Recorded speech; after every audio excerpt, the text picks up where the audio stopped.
Imagine a man whose name alone could make entire cities surrender before a single arrow was fired. A man who built the largest empire in human history, not with kindness or diplomacy, but with pure, calculated terror. His enemies didn't just lose battles. They lost their future. His name was Genghis Khan. And if you think you know what cruelty looks like, think again. Born on the cold Mongolian steppe as Temujin, he wasn't born powerful. He was born hungry, abandoned, and betrayed. His father was murdered when he was a boy. His tribe left him to die, and his family survived on wild roots and scraps of food. That kind of life doesn't create an ordinary man.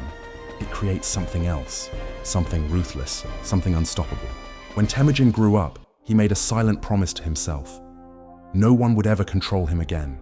That promise became his purpose, and his purpose became fear.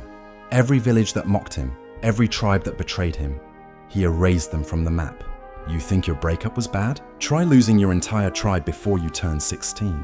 The boy became the Khan became the storm, and as his power grew, so did his hunger for control. Not just over land, but over people, their lives, and their families. Because for Genghis Khan, victory didn't end on the battlefield. It began in the homes of his enemies. What he did to their wives would leave the world trembling. Before the world feared him, Temujin learned what fear really was. He wasn't born in a palace, he was born in chaos. His childhood was filled with betrayal, starvation, and loss. At one point, he was even captured and enslaved by a rival tribe. With a wooden collar around his neck, he was treated like an animal. But he didn't break, he waited, he watched. And one night, he escaped. That moment was the birth of Genghis Khan, the man who would teach the world what it meant to suffer. He built his empire not with gold or religion, but with loyalty and terror. He believed that loyalty was stronger than blood, and betrayal was the only unforgivable sin. His men followed him because they feared him, and because he promised them something greater than safety: power. He trained his army to move faster, hit harder, and destroy deeper than anyone had seen before. You think your boss is strict? Genghis Khan executed soldiers who fell asleep on duty. He rewarded bravery but crushed weakness. Under his rule, mercy was not a strategy, it was a weakness. But his true genius wasn't just in battle. It was in the way he used fear. He understood that fear spreads faster than armies. When his soldiers wiped out a city, he made sure a few survivors escaped, just enough to carry the horror to the next kingdom. He wanted enemies to surrender before the fight even began. And yet, as the Mongol hordes thundered across the plains, Genghis Khan's war wasn't just about victory. It was about revenge. Every city he burned, every man he executed, every woman he claimed. It was all part of his message to the world. I was born in pain, and now you will feel it too. Because soon, his war would move beyond the battlefield, into the homes and hearts of the people he conquered. What happened to the women of those defeated lands would define his legacy forever. The world had never seen an army like this. The Mongol warriors rode like ghosts, fast, silent, and merciless. They could travel hundreds of miles without stopping, carrying dried meat under their saddles and drinking horse blood when water ran out. Sounds extreme. For them it was normal, because under Genghis Khan, survival wasn't a choice, it was law. His army wasn't huge at first, but what they lacked in numbers, they made up for in fear. Every battle was a performance of horror. Villages that surrendered were spared. Those that resisted were erased from history. Their walls burned, their rivers filled with bodies. The message was simple: obey or vanish. They had no pity, no hesitation, and they followed orders with almost supernatural discipline. Before attacking a city, Genghis Khan would send scouts disguised as merchants. They'd study everything: walls, guards, food, even escape routes. When the time came, the Mongols struck with perfect precision.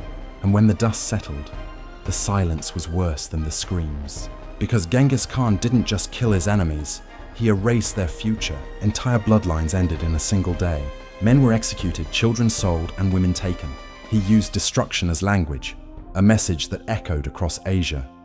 People didn't wait for the Mongols to arrive. They surrendered at the rumor of hoofbeats. You think modern war is psychological?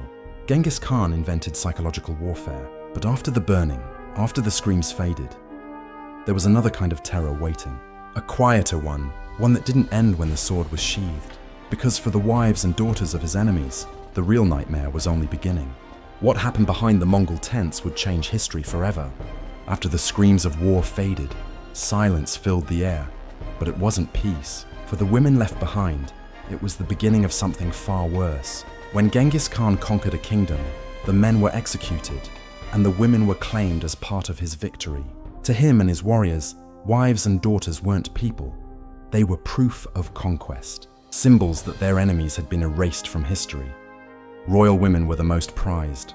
Some became forced brides or concubines. Others were enslaved or traded to seal alliances. Persian chroniclers wrote of queens who once commanded palaces, now serving the men who burned their homes. Chinese records spoke of entire royal families taken as spoils of war.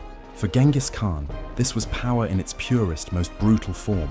Domination not only of land, but of legacy.